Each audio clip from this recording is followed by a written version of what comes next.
with the focus this month inside the Academy being all around getting you the capital that you need to grow your business, I've invited my wonderful food friend, Ashley Orlando from Express Trade Capital, to share her insights into getting capital in your business today.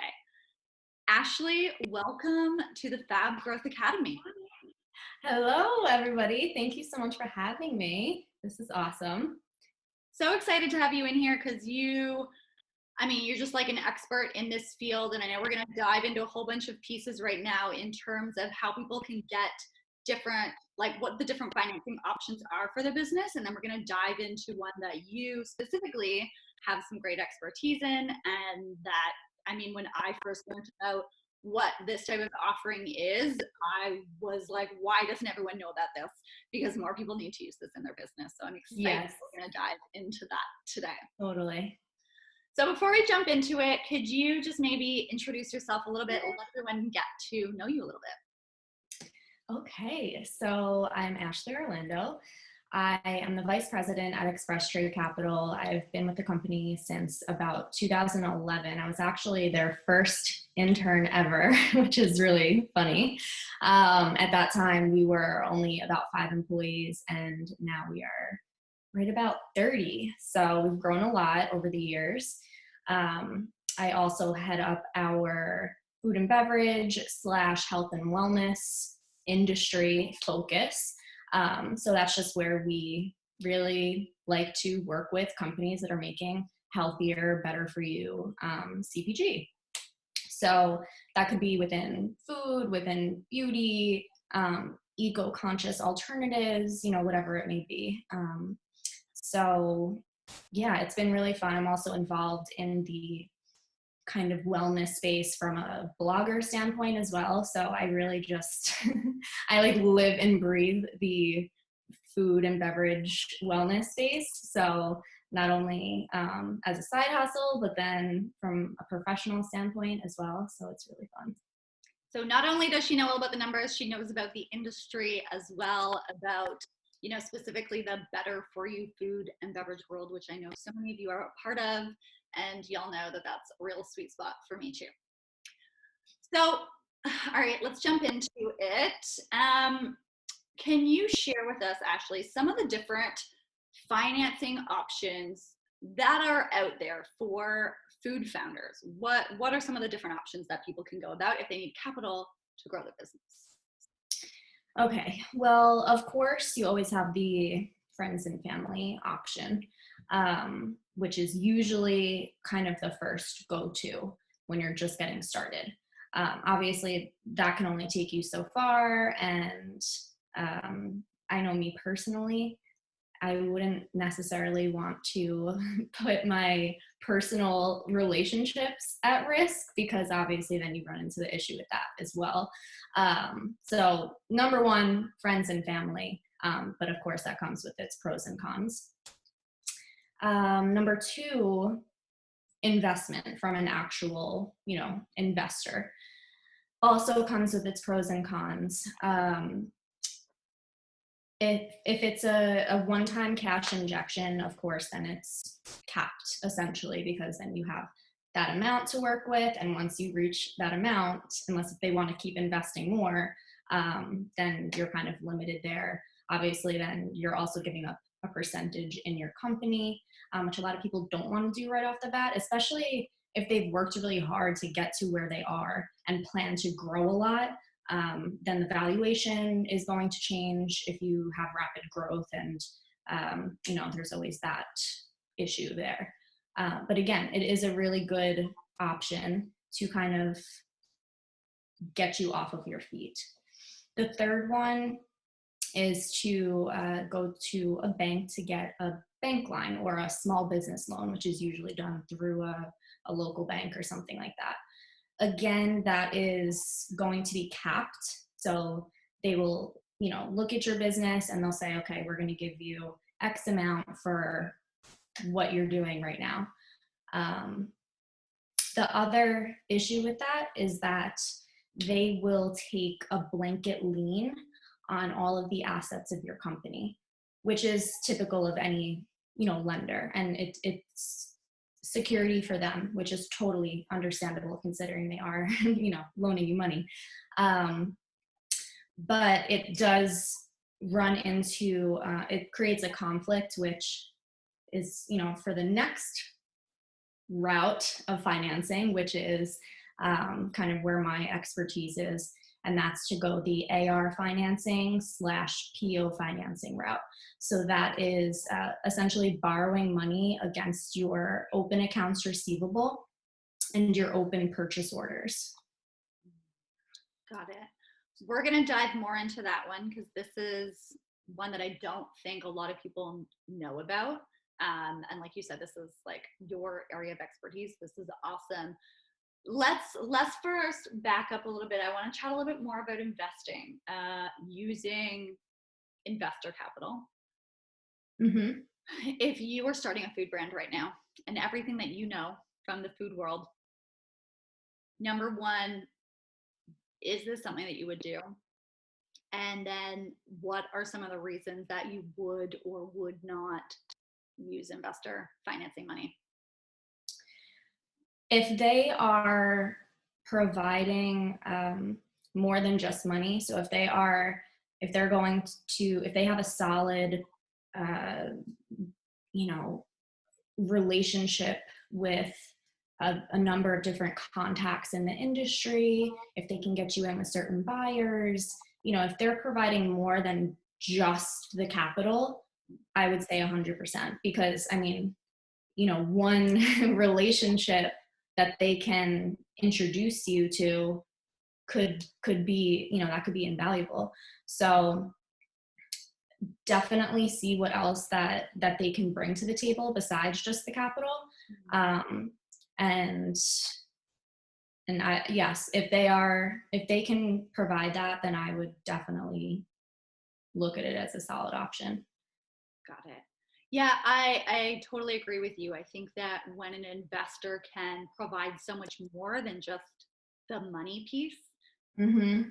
can make a lot of sense. If it's just the money piece, it's oftentimes not what you need.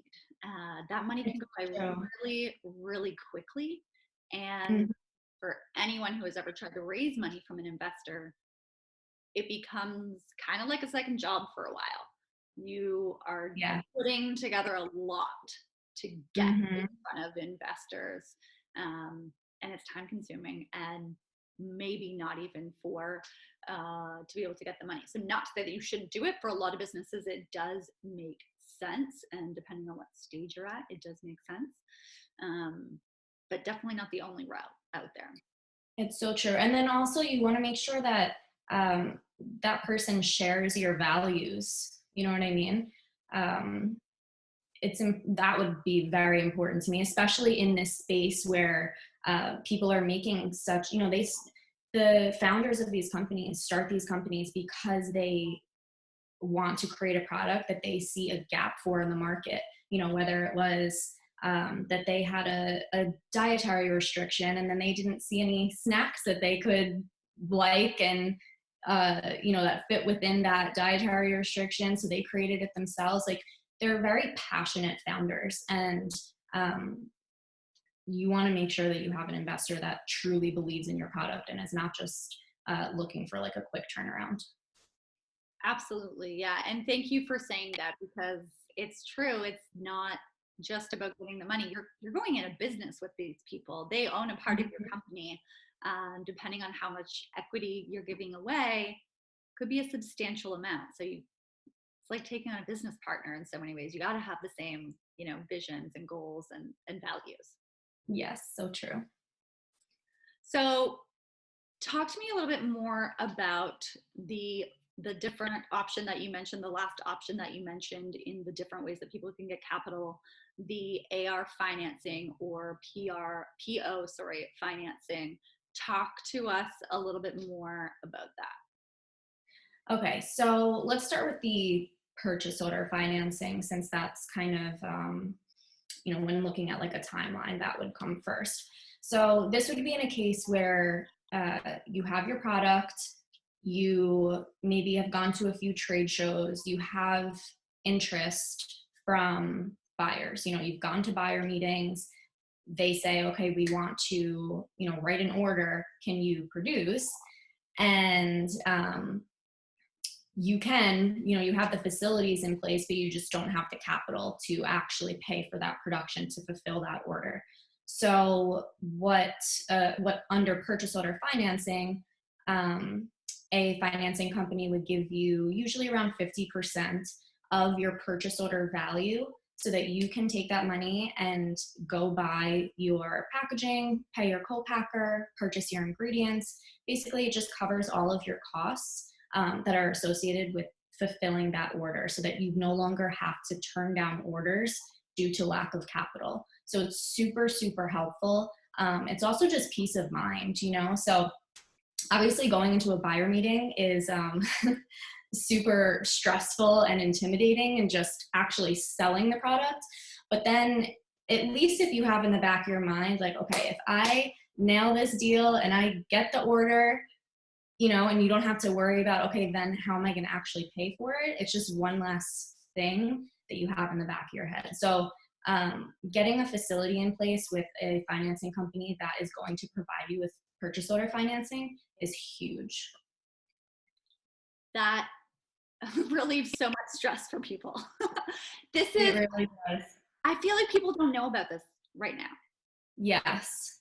Well, why I find it's historically it was big in different industries. So like in the apparel industry, it's huge. Any apparel company that's out there is, working with a financing company that provides this type of capital.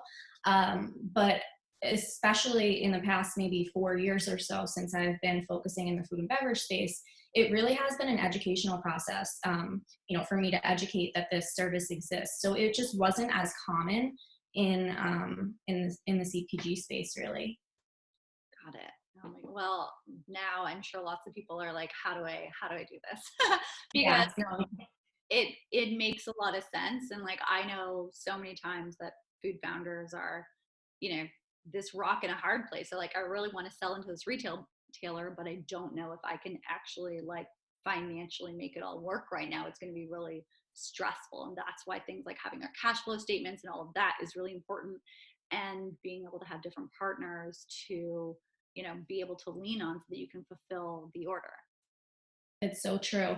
And actually, to kind of speak to when you just mentioned the financial statements, and I also just want to make clear, when you work with a company providing purchase order financing, they're not taking any equity in the company. So if you want to hold off and maybe do the whole equity thing later down the road, when you actually reach a point where it makes sense for you to do that, that's completely fine. You can still get the cash flow without giving up any equity. And on the financial statements, I guess I can only speak to what we ask for during the sign-up process, but we don't require financial statements from you. So you don't have to provide a deck. You don't have to provide financial statements, which are two very stressful things to make perfect. So it's a very easy kind of onboarding process. Our main concern is always with the credit worthiness of your customers. So the distributors that you're selling to, the retailers that you're selling to, it's just whoever is the one paying your invoices, the invoices that you issue out to your customers, as long as they have good credit, then you're good to go. So I can just come to you guys and here's my purchase order. There's none of all that other stuff. You guys look at the credit of that company, and then it can really be as simple as that. I know you guys do a whole bunch of other pieces that we'll dive in as well, but like that seems really simple. Yes, it really is pretty simple. Like I said, the one thing that kind of throws a wrench in things sometimes is if you did have a previous small business loan where they did take that blanket lien that I mentioned before, then that would have to be something that we would get. It's called where they subordinate their position. So the bank that you have the SBA loan with would basically step down to number 2 so that we can step in as number 1 and be the main financier. So just be a little bit cautious if you are going to, or if you're looking at a potential SBA loan. Just be conscious of the fact that, one, you're capped there, and it would create an issue if you did want to go the AR and PO financing route down the road, which is not capped. It's always done as a percentage of everything. So like I mentioned before, that 50% against your purchase orders, if you get a purchase order for 50,000, that's great. We're still doing 50%. And if you get a purchase order for $1 million, we're still doing 50%. So you're not capped there, which is, again, huge. Huge. Oh my gosh, that's amazing for people. And then talk to me, is there something different with the AR financing versus the PO financing?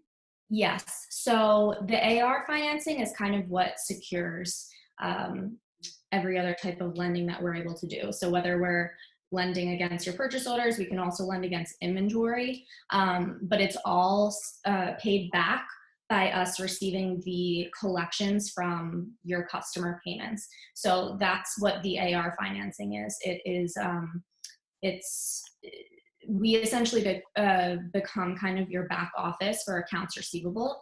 So we're the ones doing the following up with your customers for collections. You also get credit insurance on all of your receivables. So if you had, let's say you shipped goods out to a customer, you had that invoice outstanding, and then that customer filed for bankruptcy, which actually has been happening more recently in the past few weeks. There was a few retailers that announced that they're filing. So it's important. In that case where you had an invoice outstanding and they filed for bankruptcy, that would fall under the credit protection. So that's also, it's just another thing that allows you to sleep at night.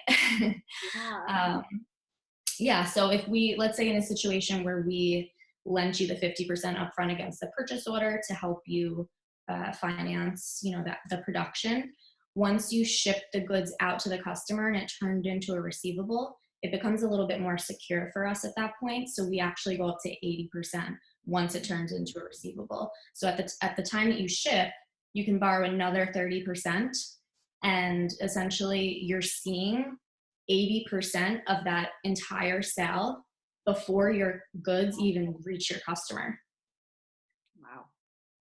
That just gives emerging brands the ability to grow at a rate that they really want to. I think what I personally love about this is it allows them to stop kind of staying and playing small sometimes, because you're waiting for that cash in, and it's really stressful when you are owed that money, and when you're an emerging brand and you're dealing with a big retailer, you're a small fish, and so sometimes you're the first one to get paid that invoice, right? So this really helps relieve some of that stress and allows you to be able to just operate, and focus on moving forward in your business. It's so true. And then talk to me about, what makes Express Trade Capital different than other organizations out there in the ARPO financing world, and what other types of services do you offer emerging brands that you work with? Okay, so like I said, the AR financing is kind of like the main service that solidifies everything else that we're able to do. Some companies just do the AR financing and that's it, which, is helpful, but it can only take you so far. We do the AR financing, the PO financing. Like I briefly mentioned, we can also lend against inventory. If you're in a situation, we see this a lot in food and beverage, where they're only getting about like a 2-week lead time on their orders from the distributors, but it takes them maybe 4 weeks to create the product. So they actually have to build inventory to, keep up with their orders. So that would be a situation where we would be lending technically against the inventory, not necessarily against the orders. So we can do that as well. We also have an in-house shipping and logistics department. And again, against the AR, you're getting the credit insurance and us handling all of your collections. So we are the ones following up with your customers for payments. So if you currently have like an accounts receivable person, we can essentially, take over that role, which saves you money. And yeah, so we just do pretty much everything there is to do, all under one roof. So it's really kind of like start to finish all of your cash flow needs, which is really, really helpful. And we're also very flexible. So we're still a relatively small company, which is a good thing because we're able to do a lot of out of the box things that we know that come up a lot in running a small business, that necessarily wouldn't fly if you were working with a bank, let's say, because a bank has like these very strict boxes that they need everything to fit into. And if it doesn't fit into that box, then they just can't do it. But with us, it's fun for us to work on these kind of out of the box deals. It keeps things interesting. So Absolutely. Well, and you're working with, great food founders, talking about yes, before with the investor route too. You got to make sure that you feel comfortable going into business with these people. You guys love going into business with the people that you go into business with. exactly. And we are huge on relationships. So we're big relationship lenders. And if we have clients that we've worked with for years that when they come to us and they're like, listen, they explain the situation. They're like, we need a little bit extra here, a little bit extra there. And we have a great relationship with them. So, we make something work. And I have to say, the food and beverage founders are such a pleasure to work with. Just the nicest people. It's like just an industry that is so great to work in. So that's also really nice.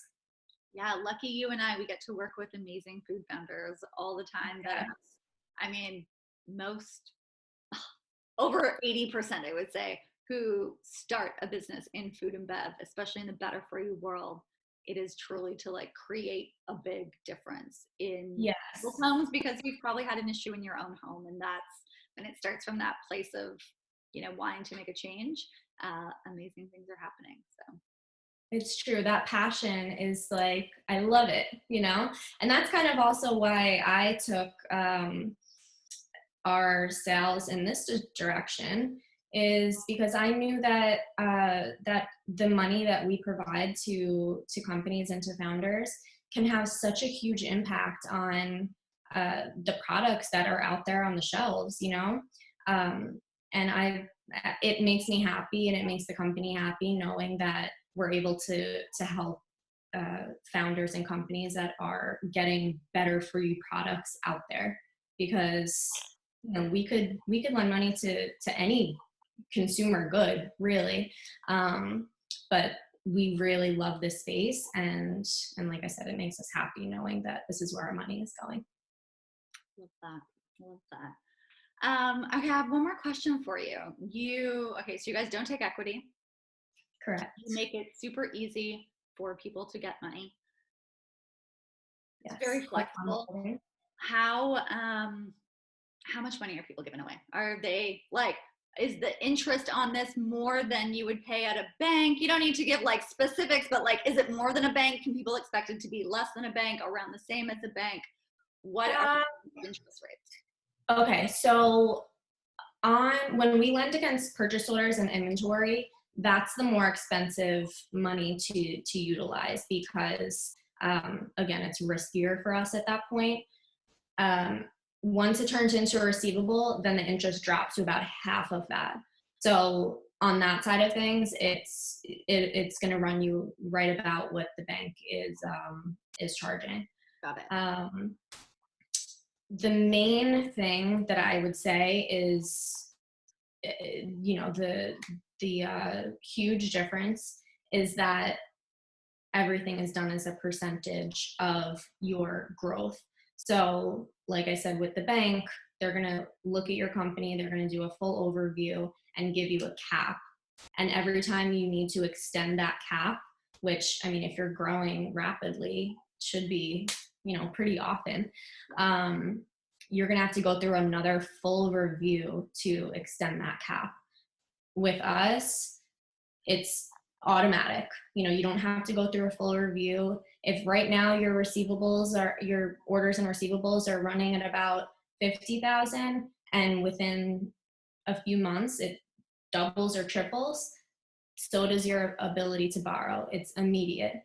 So it is going to run you a little bit higher than a bank, but you have more flexibility. So Cool.